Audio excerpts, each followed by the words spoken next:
కేవీపీఎస్గా round table నిర్వహిస్తున్నటువంటి KVPS రాష్ట్ర కార్యదర్శి స్కైలాబ్ బాబు గారికి ముందుగా అభినందనలు. ఈ దాడి పట్ల ఖండిస్తూ ఈ రౌండ్ టేబుల్ని నిర్వహిస్తున్నందుకు ప్రత్యేక అభినందనలు. ఈరోజు ఈ జరుగుతున్నటువంటి రౌండ్ టేబుల్లో చాలామంది పెద్దలు చాలా సుదీర్ఘంగా విషయాన్ని చెప్పారు. స్కైలాబ్ బాబు గారు కూడా తీర్మానాన్ని పెట్టారు.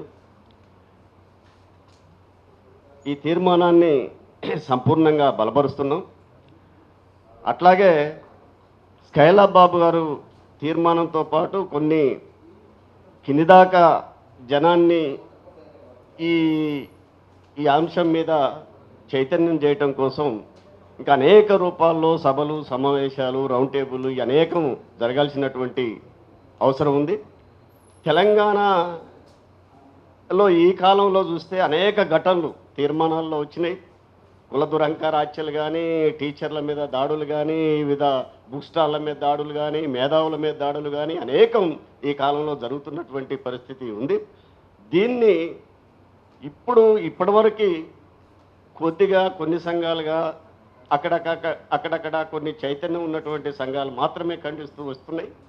ఇట్లా అన్ని సంఘాలని కలుపుకొని ఒక ఐక్య వేదికలు కూడా ఏర్పాటు చేసి కింది దాకా ప్రజల్లోకి ఈ ప్రచారాన్ని తీసుకుపోవాల్సినటువంటి అవసరం ఉంది. ఏదైతే కుల దురహంకార అట్లాగే మత దురహంకార ఘటనలు జరుగుతున్నాయో వీటిని ఖండించాల్సినటువంటి అవసరం ఉంది. దీని మీద కేవీపీఎస్ నిర్వహించినందుకు ప్రత్యేక అభినందనలు తెలియజేస్తూ ఈ ఘటనల్ని సిఐటి తీవ్రంగా ఖండిస్తుంది.